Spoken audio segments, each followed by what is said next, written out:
savoir que dans l'autisme, il y a ce qu'on appelle les dyades autistiques. Il y a deux grands piliers de comportement qui font l'autisme, ce qu'est l'autisme et qui le différencie avec d'autres pathologies ou d'autres différences. Tout d'abord, il y a cette difficulté à interagir dans la société. Par difficulté d'interaction, il y a ce qu'on appelle les troubles verbaux, les difficultés à parler, à discuter, à dire des phrases et à exprimer une idée, un sentiment. Il y a aussi cette difficulté d'interaction. Donc moi, ce que je dis aux parents, c'est aller chercher sur les réseaux, dans les documents, ce que c'est l'autisme. Regardez votre enfant et comparer. Si vous avez des doutes sur ses comportements, allez voir des professionnels. Pour avoir un diagnostic complet, il y a plusieurs étapes. Il faut avoir au moins 4 à 5 avis différents.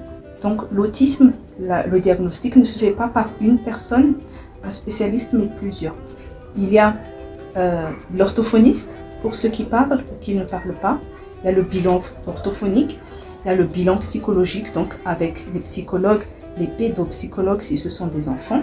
Il y a les neurologues, il y a aussi les psychomotriciens pour ceux qui ont des difficultés avec les bouts des doigts et l'enchaînement. Après, dans d'autres pays, il y a des bilans autres comme la génétique, etc.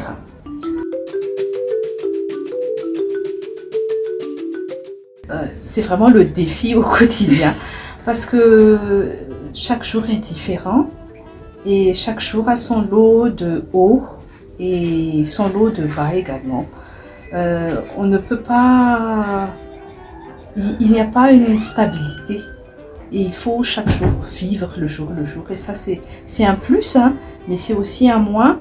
C'est un plus parce qu'on se concentre sur le présent, comment on gère le présent. C'est un moins parce qu'on ne peut pas trop se projeter dans le futur ni avoir des plans bien concrets dans le futur. C'est également un défi, pas pour moi seule, mais également pour ma famille et surtout pour les frères et sœurs de la personne autiste. Donc il y a tout ça à gérer au quotidien. Et il faut savoir que comme il n'y a pas de personnes autistes qui se ressemblent, les conseils que je pourrais donner peuvent marcher pour certains et ne pas marcher pour d'autres. Pour moi, tout d'abord, s'il y a une crise, c'est de savoir quelle est la source de cette crise. Parce que la crise est l'expression de la personne, de son énervement, ou même de sa joie des fois, ou de son stress, ou des questionnements que la personne se pose, ou le fait qu'il soit dérouté par une situation donnée qu'il n'a pas pu gérer lui-même ou qu'il n'a pas prévu. Donc, quand on connaît la source de la crise, on peut chercher la solution par rapport à cette situation et la crise s'en ira d'elle-même. Il faut aussi savoir qu'il y a crise et crise. Il y a les crises autistiques, mais il y a aussi les enfants, comme tous les enfants, qui testent un peu les parents en tant qu'enfant, mais pas en tant qu'autiste. Et il faut savoir bien gérer, calibrer. S'il faut punir l'enfant, on punit l'enfant, comme tous les autres enfants. Mais si vous voyez que c'est sa partie autistique qui fait qu'il y a un souci, il faut gérer ça d'une manière autistique.